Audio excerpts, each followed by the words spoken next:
எவ்வளவு அவதூறுகள். இந்த கரூர் விஷயத்தை பத்தி ஊருக்கே தெரியும். ஆனா போடு, விஜய் மேல பழிய போடு.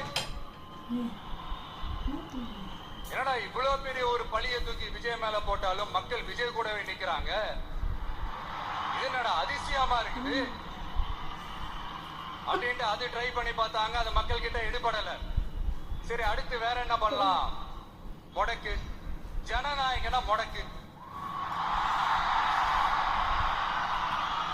படத்தை முடக்குனா கொஞ்சம் பையன் கொஞ்சம் டிஸ்டர்ப் ஆயிடுவான். அதனால படத்தை முடக்கு. இது யாரு முடக்குனாங்கன்றது உங்களுக்கே தெரியும். அது நான் சொல்ல வேண்டிய அவசியம் உங்களுக்கு இல்ல. ஆனா என்னடா இவன் படத்தை முடக்கினாலும் அவன் பாட்டுக்கு அதை கண்டுக்காம அவன் பாட்டுக்கு வேலையை பார்த்துட்டு போயிட்டே இருக்கான். அதுவும் எடுபடல. சரி, அடுத்து வேற என்ன பண்ணலாம்? போடு, SOPன்னு ஒண்ணு போடு.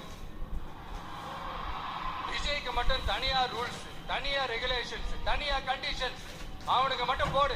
மத்த கட்சிகள்லாம் விடு, விஜய்க்கு மட்டும் தனி கண்டிஷன்ஸ் போடு.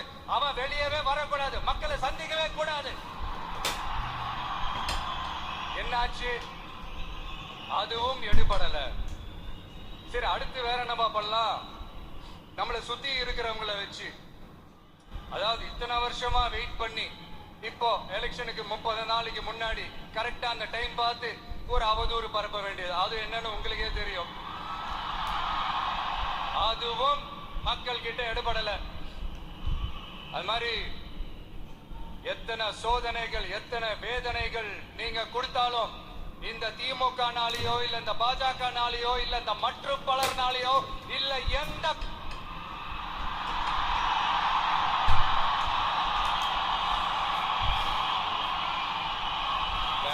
வேற யாராலையும் என்ன மக்கள் கிட்ட இருந்து பிரிக்க முடியாதுன்னு சொல்ல வந்தேன். அதைத்தான் சொல்ல வந்தேன்.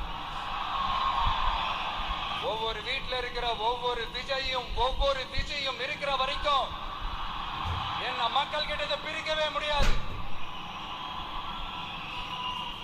இப்படி இந்த சொந்த பந்தம் இவ்வளவு ஸ்ட்ராங்கா இருக்கிறதுனாலதான்